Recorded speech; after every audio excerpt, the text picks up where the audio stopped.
Hi, everyone. Thank you for joining me for another episode of the Horses Advocate Radio podcast. I am in my car and I've got a few minutes, so I thought I would just put together another one for you. While I've been driving for like 2 days up the East Coast, and I now understand what we as horse owners are having a problem with. And it's not just with our horses, it's with ourselves. It's an overload of information. And here I am coming to you as a source of trusted information when I'm not trusting all the information I'm getting. So it's getting a little bit more confusing every time I dig deeper to get the stuff that you and I need to know to make our horses thrive in a human world. Let me tell you what I'm saying. In the past 24 hours, I've listened to an expert talk about how fructose, which is a sugar of fruit, is adversely affecting almost every part of our lives as humans, including obesity, including Alzheimer's, dementia, type 2 diabetes, metabolic syndrome, cardiovascular disease, hypertension. There isn't much that he doesn't cover, and he blames it all on something called the survival switch, which is triggered by fructose intake and high salt intake. And it's so believable, and I love this guy. I think he's a brilliant physician and researcher. But he talks about one thing that seems to overlay what everybody's talking about. And they are talking about the change in the NAD creation, which is short acronym for something that I try to avoid big words on this podcast. I get tongue-tied. Nicotinamide adenosine dinucleotide. I think that's what it means, NAD. And all you have to do is know that this is a very large molecule, and off of this molecule spits out an electron. So it becomes NAD plus, and those electrons are stored in a space inside every cell of our body called the mitochondria. And that is like charging a battery. You know, when you plug your phone in or anything that's battery operated, you're basically creating a charge that's built up and stored. And then when you unplug and go use the phone, those electrons flow out of the storage area and drive the process in your phone, in your flashlight, in your computer, no matter what. Even the car I'm driving, I have a very large battery. And as I press the accelerator, it's going to draw electrons out and make the motors turn, that turns the wheels and drives me up the road. So that process that's in our electric motors is identical, in principle, to what's happening inside the mitochondria of every cell. And what's fascinating is in every cell, there's tens to hundreds to thousands to 10,000s of mitochondria in each cell, depending on what organ we're talking about. For instance, in our eyeballs, we have the highest concentration, our prefrontal cortex, where we think, our heart, and you women, you have the most mitochondria per cell in your ovaries, which is just one of those fascinating little tidbits. And then it goes down in numbers in concentration. So just imagine you have 10,000 mitochondria within one cell, and you need a microscope just to see the one cell. And in there you have 10,000 of these submicroscopic little organelles. And in there you have the nuclei that has a DNA that tells the cell what to become. It has switches that tells it to become this cell or that cell, but sometimes there are certain cells that can become any cell that you want, or they become cancerous and they spread out and they become a colon cell someplace else in your body where your colon doesn't belong, and that's cancer. So you've got that. You've got the ribosomes, which are another part of the cell that's cranking out all these proteins that make these things happen. And I've told you before that there's between 1 and 3 billion proteins in a cell. And every one of these organelles have switches and mechanisms to make processes work. And it all runs off the battery charge called NAD+. So it is essential that every cell makes NAD. I think everybody who's studying human nutrition, longevity, and health span are all going to agree that NAD is important. But how we get the NAD and the NAD plus is, I won't say controversial, but I think that there's many ways to get it. And everyone is staking their claim as being theirs is the be all and end all. And I'm going to get to horses in a second, so hang in there. I want you to understand that within every cell of your body, there is this structure that we used to call the powerhouse of the cell. But in reality, it is a fuel. The fuels go to this mitochondria, and they are basically a battery. And they store charge, and then they discharge that charge to make processes work within the cell. And one of the key things that we need to understand is this happens on a second by second basis. So I know that a lot of you sleep anywhere from 4 to 8 hours of sleep, and some of us eat 3 or 4 times a day, and some of us practice time restricted eating where we only eat within a certain period of the day, maybe 6 to 8 hours in the day, and the rest of the time we don't eat. Sometimes we're working, sometimes we're playing, sometimes we're doing, but the bottom line is, no matter what you're doing, every second that you have been alive, and even at this moment, you listening to this podcast, these mitochondria are constantly making electrons and discharging electrons. And the moment that process stops is the time that we all die. And why that process stops can be multiple. For instance, if you don't have oxygen anymore, you're underwater and you're not a fish, that is going to stop the process. If you have overconsumption, such as in a cancer situation, that'll happen. If you increase with age, that will happen. And we'll get to that in a second. If we stress too much, that's going to overconsume. And I find it fascinating, this whole process of making NAD is critical to life. I mean, bar none, everyone on the planet who studies this will agree that making NAD is important.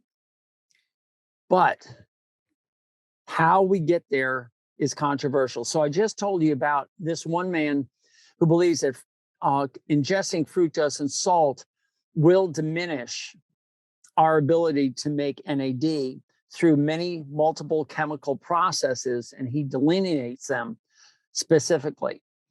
And this might be a good time to jump in and talk about those processes. There's basically 4 processes.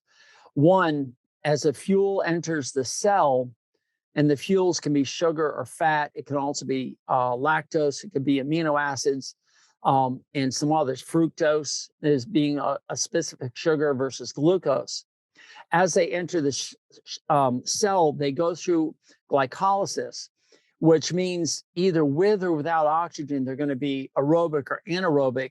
They're going to produce 2 different outcomes. So if you're just sitting around doing nothing, you're going to be using oxygen. If you're running for your life, you're going to be using no oxygen. You need the energy produced faster than the oxygen has ability to replace. So we have two different ways of fuel. It's just like a dual fuel car as far as those go. Then what happens is the product of this glycolysis will go into something called the Krebs cycle. And I'm circling my finger, which means it's a true cycle. It starts at one end and then it goes around and comes back and then repeats the process constantly. And as it rotates, it spits off some of these NADs. And the NADs are important because it goes to the third step, which is called the electron transport chain. Those in the know call it the ETC, but the electron transport chain, sorry, the electron transport chain, ETC, is the battery, basically. And these NADs come in, and through different processes, there's three cytokines, chromatins. They go through a membrane and they produce these electrons and NAD plus. And then there's this other process that includes coenzyme Q10, which brings up electrons back out and discharges them. And you need all the processes working. And each one has a different reason or purpose for being there. So just to remind you, sugar goes into the glycolysis and produces a substrate, either with or without oxygen. With oxygen makes pyruvate. Without oxygen makes lactate. And those can go into the Krebs cycle, and they're going to produce these NADs with a reduction of something called ATP to ADP. And then depending on whether the ADP goes back to ATP or continues down to AMP is what this guy with fructose is talking about. And if you get down to AMP from fructose, that's converted into uric acid, which is basically the toxin that will make us fatter and also raise our blood pressure as a survival mechanism for times when the winter is coming, another ice age, and we have to survive. Keep in mind that we haven't talked much about the fructans of grasses. So the grass that your horse eats is going to have glucose stored as starch, but it also stores fructose as fructans.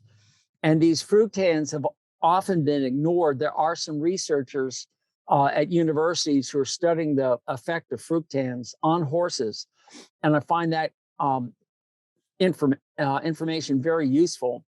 We all know that when you turn horses out on spring grass, you're going to have a increased chance of laminitis. And this is brought about, we're assuming, by the higher amount of fructans in the grasses due to photosynthesis and the coming out of dormancy. And it's the fructans levels that is going to cause the reaction that goes on in the horse. Now, it's a mystery in the horse. We certainly don't get laminitis in humans, but the inflammatory effect of fructose is mind-blowing in humans. And it makes you not want to ever eat another piece of fruit in your life. Certainly, you don't want high fructose corn syrup. You don't want fruit juices, because these are all going to lead to high blood pressure, as well as decreased insulin production, which leads to increased glucose in your blood, especially if you're eating a lot of glucose in addition to your other foods. So fructans in horses is going to be, I think, the next major avenue that we're going to see a lot of research on. But you guys listening to me are way ahead of the curve, because now you know the spring grass could be high in fructans, and that leads to fructose. And we know fructose doesn't do well in humans. In humans, they've lost the ability to break down uric acid. It's one of their survival mechanisms. So fructose is going to blow off uric acid. I have no idea if this has happened in horses. I haven't read anything. If you guys have seen something about uric acid in horses and uricase, I'd be very, very interested. So please contact me in any way, shape, or form to let me know about uric acid and uricase as the enzyme to break down uric acid, because it's the uric acid that's causing all these problems in humans. They've been able to change it in mice, and they've been able to change it in humans, it being obesity and high blood pressure and metabolic syndrome. They've been able to create it and reduce it in the laboratory animals that they've tested it. So I'm suspicious that horses have survived and they possibly could have a change in uricase. And I'd be so interested if somebody has some information on that. Okay, now that I've gotten you very confused and you wonder if you should eat fruit and you wonder about fructans in your horse, let's go on to one of the other many topics that I've listened to in the past couple of days.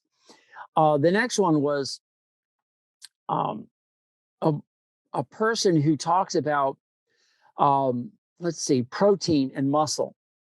And I found this one really fascinating because all of you know how important I believe protein is, and how I believe that lack of adequate high quality protein in the horse's diet has led to the demise of so many horses, with the suspensory ligaments being epidemic, being inflamed and breaking down, to drop fetlocks, to poor hoof conformation, to lost top line, to poor looking hair coats and hay bellies.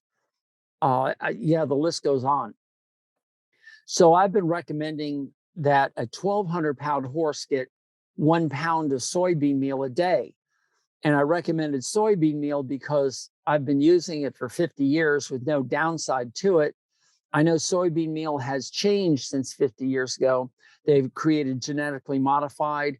They use different herbicides and such on and fertilizers to make soybeans.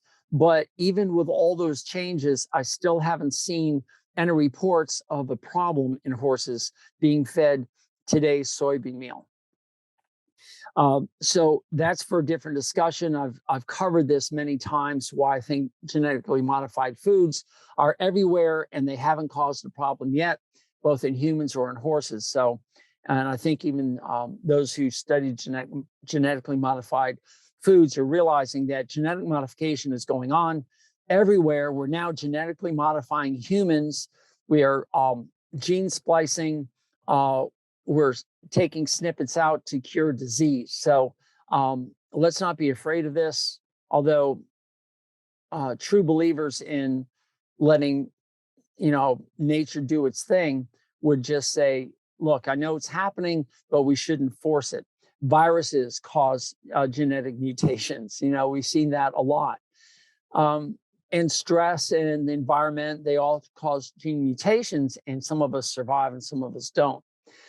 Anyway, the survived soybean meal goes into the horse and is broken down to all 9 or 10 essential amino acids.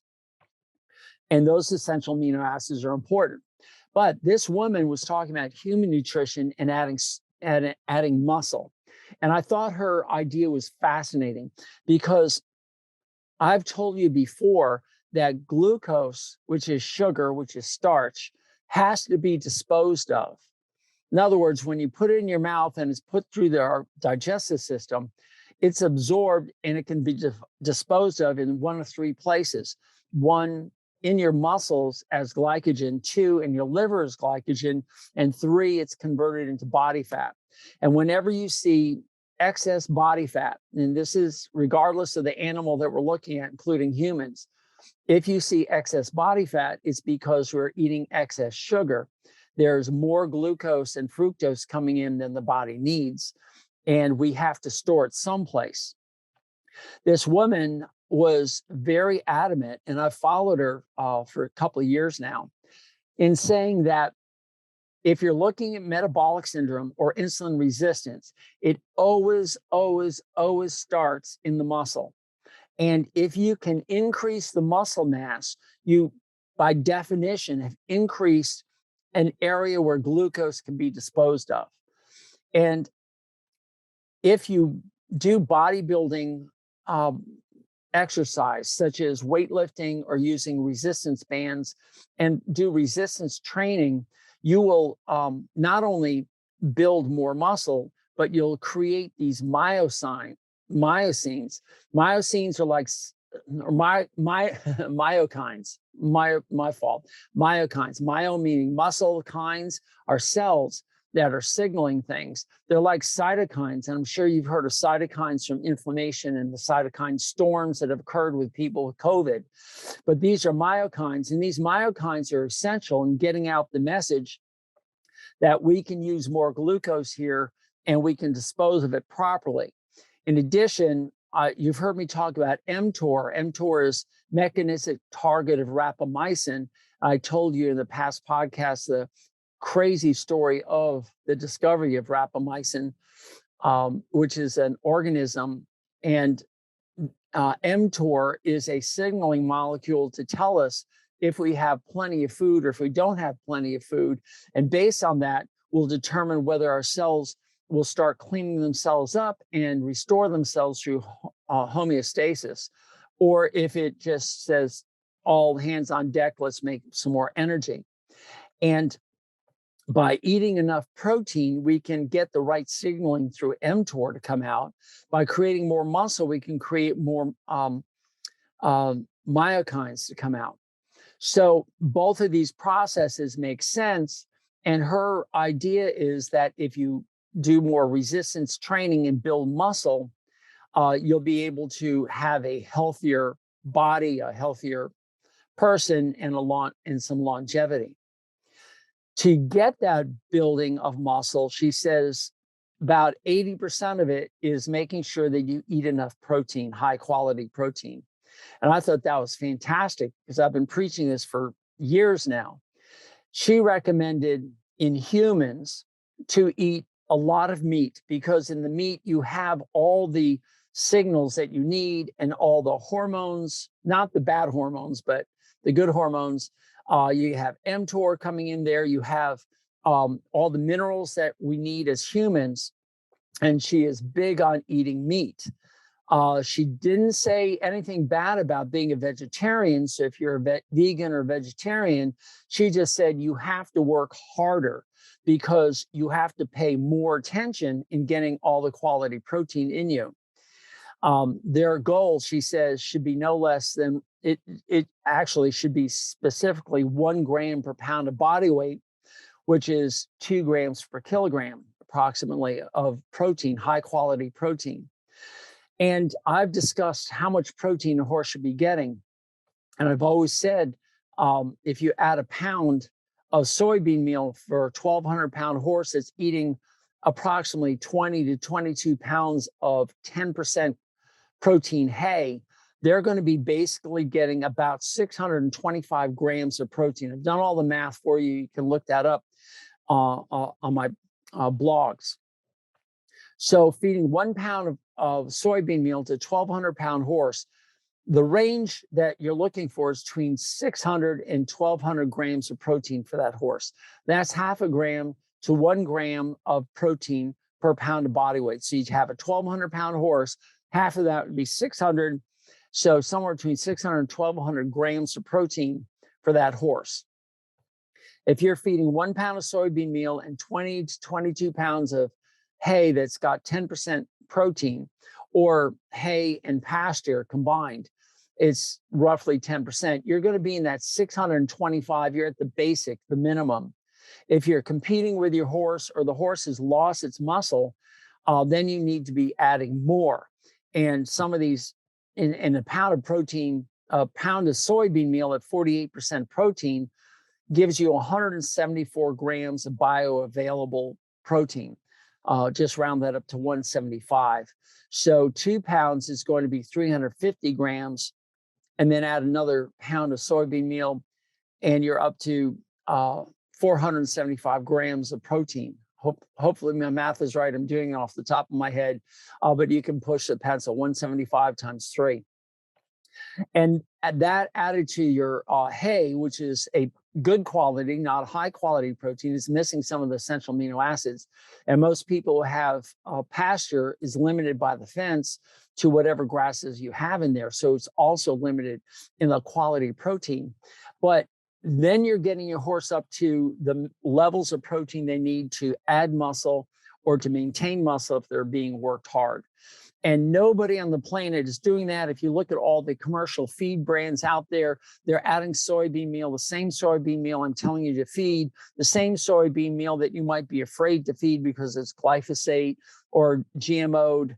And yet it's in almost all the senior feeds and all the other feeds. Everyone who feeds livestock knows the value of soybean meal. It's used extensively in cattle and in poultry and in swine.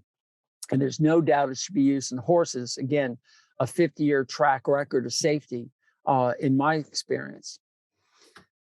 But that's going to help. I mean, everyone who's gotten rid of the inflammatory ingredients, gotten rid of grain and added soybean meal has seen the difference, seen the improvement, except for a couple of people who have just seen the weight loss and not seen the muscling come back. And that's only because they're on maybe a pound a day, and they should be up to three pounds a day. And that'll make a difference. And do you split that up over one or feeding or two or three feedings? I think that according to this woman, in humans, if you're aiming for 1 gram per pound of ideal body weight, it should be divided into an aliquot or a meal of 30 to 50 grams maximum. They said if you eat more than 50 grams in a setting, it's just going to be thrown out and wasted. So let me just reiterate, because I've thrown a lot at you. If you're feeding your horse at 1 gram per pound of body weight, so let's say it's a 1,000-pound horse and you want 1,000 grams and it's eating 20 pounds of 10% forage, that's going to be 454 grams of protein of good quality, but not high quality. So you're not even hitting the halfway mark. You have to add at least a pound, if not 2 or 3 pounds of soybean meal to add 174 grams of protein per pound of soybean meal. So if you're adding 1 gram because your horse is just a pasture ornament, or maybe 2 or 3 because you're an endurance rider or a racehorse or something like that, and you want to keep the protein up, you can split that in the feed to approximately 1 pound per feeding. That would be, if you're feeding 3 pounds, split it up over 3 days. I think that would mimic what they're finding in humans as far as you and I go. And when I said ideal body weight, what I mean by that is in humans, if you take the weight that you are on your scale, and let's say for me, I'm 215 last time I checked. Actually, it's 212, so heading in the right direction. But my ideal body weight, according to statistics, would be 185. I need to consume 185 grams of protein to meet my daily needs, not 212. So you need to find out what your lean body mass is, and same with a horse. If your horse is, overweight, you see the fat pads, and he's 1,200 pounds, but you know that he should be 1,000 pounds, that's what you're aiming for. Again, I extrapolate everything from human medicine because I don't think anybody's doing any research on horses that doesn't have skin in the game. In other words, it seems like everyone who's doing research has an agenda. I just saw something come in from Kentucky Equine Research that wants me to buy their product that has been microencapsulated so we can alter the pH of the hindgut. And they've got a product to sell. And my look at it is, well, if you get the pH of the hindgut back to normal because you aren't feeding all these other things, then you don't need to be adding their product. So that's just a matter of the way I look at things. Okay, so she said exercise, resistance training, and 80% of muscle building is in the kitchen, which I told you the other day. One of my members of the Horses Advocate, of which you guys should all be a member of, because that's where we discuss these things. TheHorsesadvocate.com, she said she's a professional bodybuilder, and she says a six-pack ab is created in the kitchen before it's ever created in the exercise room. And I couldn't agree more. Okay, let's move on to the third one, where there's another very highly qualified expert who believes that it's the minerals that are messing everything up. And he believes that copper and iron and magnesium are the three faulty minerals in human diets. He talks about iron toxicity, and I've heard a ton of people talk about iron toxicity in horses. And I keep countering by saying, no, they're not having iron toxicity, because any excess iron is sequestered in the body fat. And if you inject iron, it just goes into the body fat as a brown spot. I also said that the earth is at least 1/3 iron, and we're going to get iron all the time in all the foods that we eat. And we have a very good mechanism for sequester or for not absorbing the iron in excess. So it's basically not chelated, and it's dumped out in our manure. Well, I believe the same thing's happening with horses. But what he did was he defined the difference between what iron toxicity is really versus iron dysfunction. It's really a dysfunction because there's a process where iron is recycled in the blood cells, in the hemoglobin. And that process requires copper and I believe magnesium. And he believes that those things are missing, and that's causing iron to be not recycled, but it's not dumped either. So we're getting accumulation of iron because it's not being used properly. And I thought that was interesting. What I also, what they also said was he believes that copper is so important in the creation of NAD+. Remember me talking about that at the beginning of this? NAD+, and that if you're not getting enough copper, you're not going to be triggering the cycle that helps create and distribute this electronic charge and keep the battery going. So that was, again, pointing toward NAD and NAD+ formation via minerals.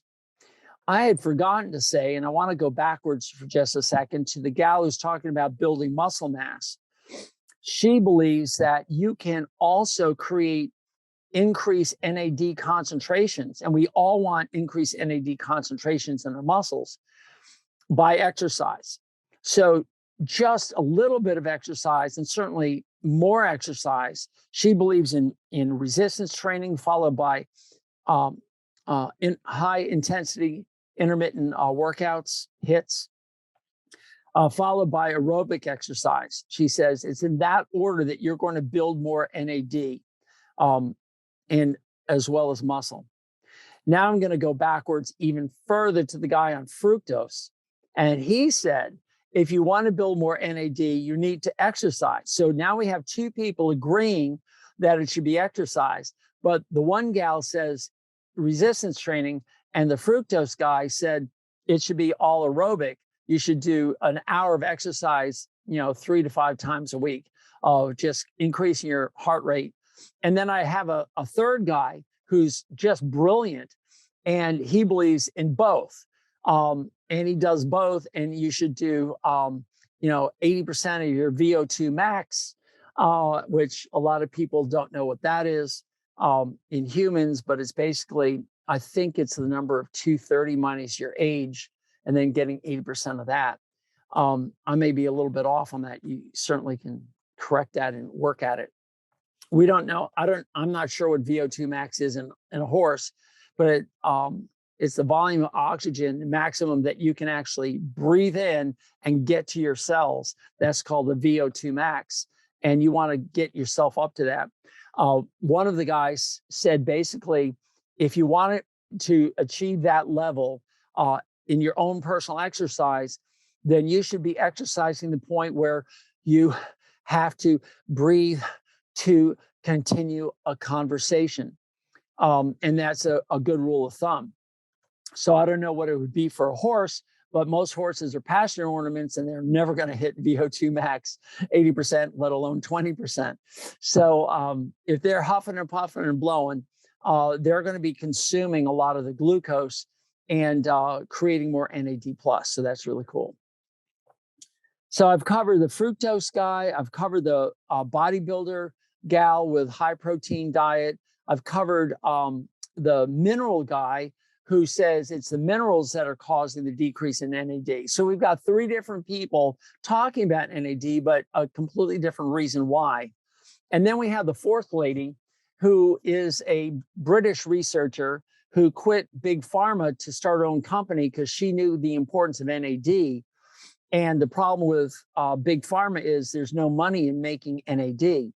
So there's a bunch of people out there with NAD precursors in humans that you can take, NM and NMN. I know I just said a couple letters, but don't worry about it. It's basically niacin and nicotinamide and nicotina something or other. But these precursors are basically dumping NAD precursors into the body. They're converted to NAD, so you get this quick boost in NAD, which is great. It's like giving your battery a boost. But then they go into a recycling program to go through from the spent NAD back into the active form of NAD. And that's where this person says the problem lies. The recycling program of NAD that keeps the battery going from discharge to charge, back to discharge, back to charge, just like in this car or in your battery of your phone, you're constantly recharging it.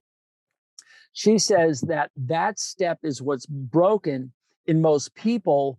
And she has developed a product that fixes that problem.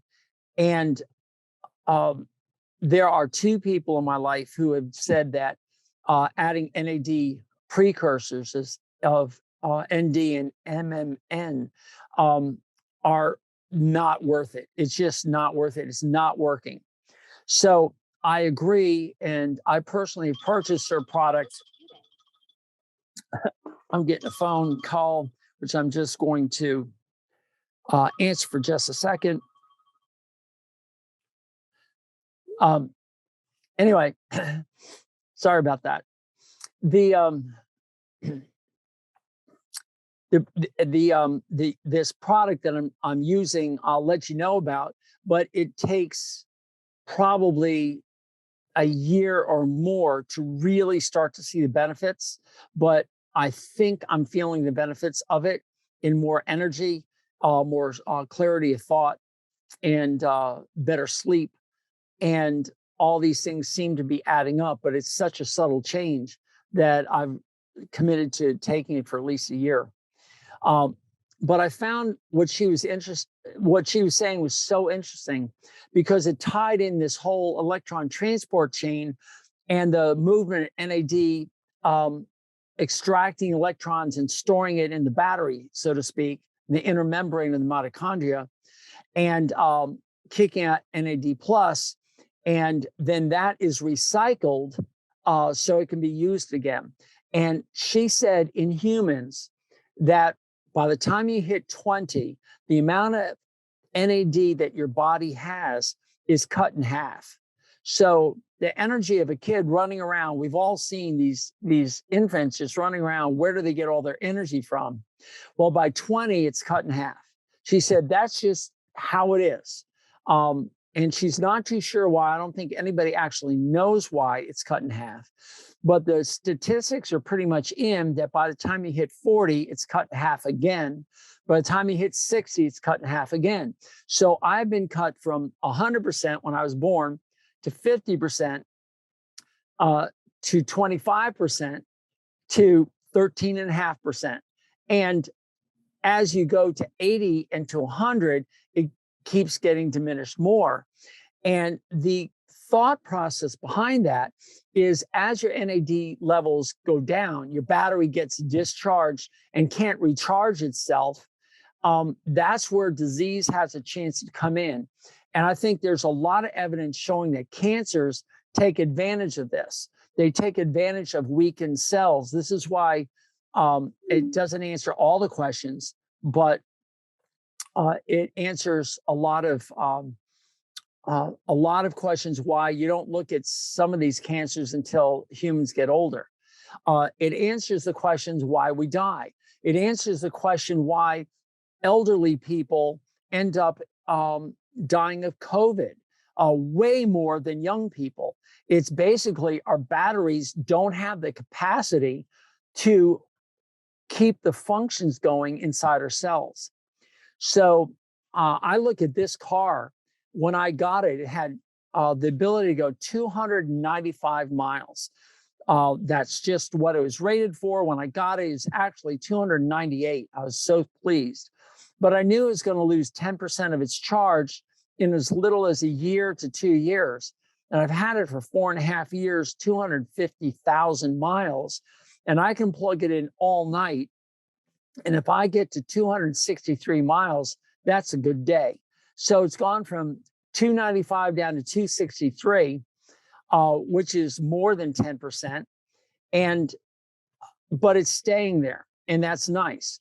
But apparently in humans, you start at 100%, and by 20, you're down to 50%. And then by 40, you're down to 25%. And by 60, you're down to 13.5%.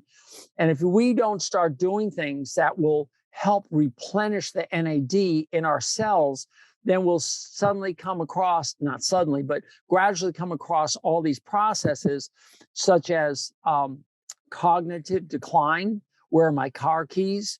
I don't have enough energy. I fall asleep early. I can't stay focused. I can't do the exercise. I see the children or the dog playing, and I'll do a burst of energy, and then I just have to stop and quit. Things are breaking down. They're not lasting as long as they should.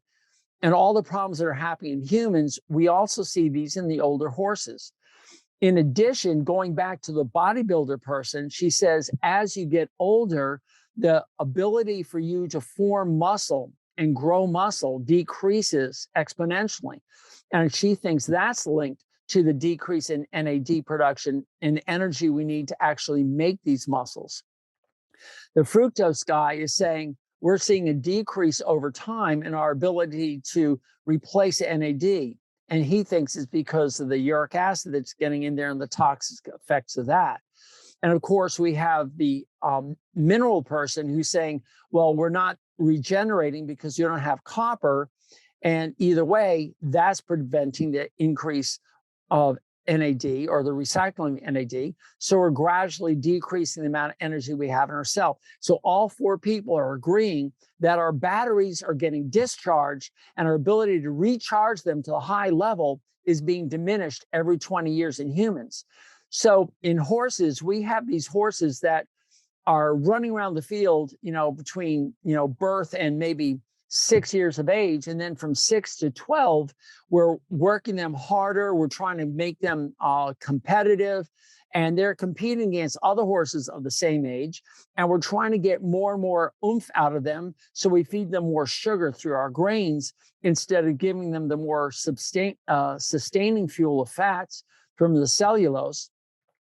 And then some of them at 12 to 18 years old, they have now been, their NAD production has been declined, and they're more susceptible to the fructans, and they have not enough protein coming in. So they have unstable hose, and you add the high fructans that might lead to high uric acid to a low, chronically low or deficient protein diet that they've had for 10 years, 15 years.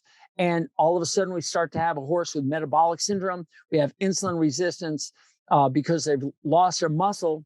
And so they don't have a place to dispose of the glucose. And then they have the hooves that fall apart. They get laminitic, or the tendons or the ligaments that break down. You have drop fetlocks, and it goes on and on and on. So yes, I'm confused, and no, I'm not confused. And you are confused. I know you are, because you're hearing so many people say to do this and do that. Or you say, look, I don't have a place to exercise my horse. I can't afford a treadmill. I don't have a hot walker. I basically am in an urban area with, just an acre or two, and I can't take my horse out riding. So we don't have the exercise. I don't know what to feed them. I have a dirt lot. I just have hay. What else can I do? And it all boils down to this. I think there's a few key takeaways.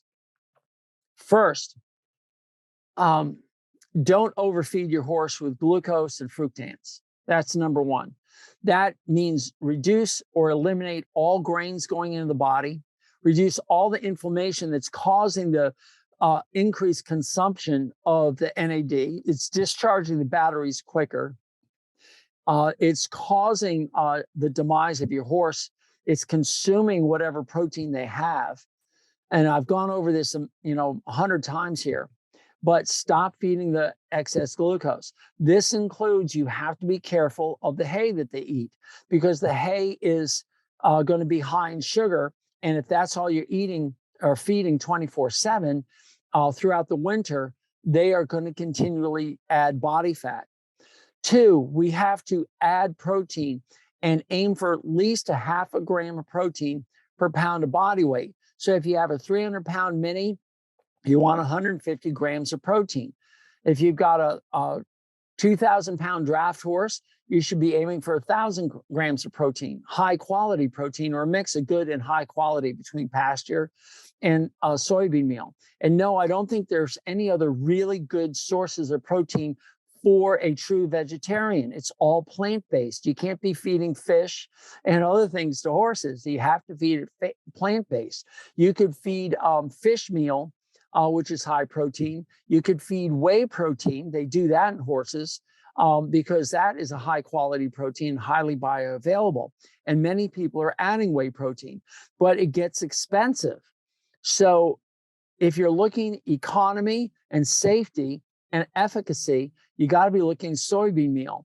I just sent out an AVMA article that says, look, we really shouldn't be feeding hemp to animals, dogs included, until we study it more, because we don't know the effects of it. I think they're more concerned about the omnivores like dogs and cats.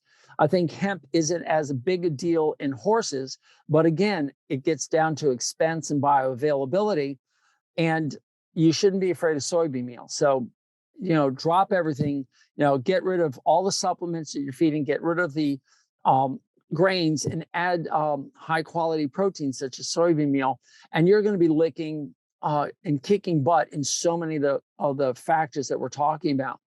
Then if there's any way that you can exercise your horse, riding it, just getting on its back, carrying your weight around, ponying it, going to a field for the summer and turning the horse out and letting it run free, finding trail systems and hauling your horse to them almost, as often as possible, just on weekends. But remember, you don't want to overwork your horse when it's not prepared for that load. You can certainly break these horses down. You've got to find a trainer who understands these principles and work with that trainer so you don't injure your horse. You want to make sure that your horse remains sound through this process. And by the way, it takes years, certainly 1 year, to add the protein and start getting the benefits from it. It's not overnight. You can see an improved hair coat. You can see the hay belly go away in as little as a month, but it's going to take 6 months to a year to get the top line to come along. I've seen it take 2 summers for horses down here that just get blown away by insects and having hyper immune responses to fly bites, the fly saliva. It takes the second year for them to start to reduce that ventral midline dermatitis and get their immune system back on it. Horses that have been on protein for 3 or 4 years are seeing tremendous differences that are there for a long time. So it's not an overnight quick fix. It's taken decades for your horse to get to where it is. And as you take away the cause of inflammation and you take away the excess glucose, the first thing your horse does is it loses body fat. And that brings me to the last thing that I want to talk about today. We have to think about our paradigms, how we view things. Our view of things is we want a fat-looking horse, a fat and happy. And the ideal of fat and happy is basically unhealthy and happy, if you look at it that way. As you start to lose body fat, you're going to realize just how much lean body mass, meaning muscles, that they've lost. If you look at your grandparents or even your parents, anybody older than 40, you're seeing lost muscle and you're seeing them start to get fractures, especially as it hits 70, 80, they start to have more fractures. This is all lack of protein. And if you bring your protein up, and especially if you feel like this year you're going to do that diet and lose all that body fat, you have to maintain the protein, because if you don't, then you're losing body fat, but you're also losing protein at the same time. It just goes hand in hand with starvation. You have to maintain your muscle and build your muscle back up through exercise and eating enough protein. Same is true with your horse. What I find the biggest mistake in most people is they take their horse off grain and the horse looks awful. They're losing their body fat. They have a poor top line. They don't look healthy. They look like they're from a third world country. But if you take 2 steps back and look at the horse, you find that he's actually happier. He's more of a willing partner. He has probably got a better hair coat. He doesn't seem to have many diseases. You're not getting veterinary calls for lamenesses. And the farrier is probably saying, hey, the hooves aren't doing bad. And if you increase the protein and are patient enough, they will start to build the muscle back up underneath that skin. And in about 2 years, you're going to say, that was worth it. Maybe it's only 6 months for you. Maybe it's a year, but you have to be patient. And I find most people in general are impatient. We don't understand the value of time. And we keep pushing time. We keep demanding that time move faster. And I can tell you from a man who's lived almost 7 decades on this earth, these years go flying by. It's just insane. I can't believe I've had this Tesla for 4.5 years and 250,000 miles. It just blows my mind. Where did the time go? So now I'm just taking my time. I'm, taking breaths. I'm appreciating things like butterflies and spring buds on these trees. And this is what you need to do. You need to appreciate time and log everything. Make a diary, write down the date that you start and say, okay, these are the things I'm going through. Join thehorsesadvocate.com, become a member and ask your questions there, because I just can't answer questions for everybody. And say, okay, am I on the right track? Am I being patient enough? And you probably are. You just don't know how patient and how much time it's going to take. But if you step back and look at your horse, they're probably a lot happier. So I've basically gone over a lot of things. I can go into more detail. Please let me know in your comment section. Go to your Apple Podcast or Spotify or whatever.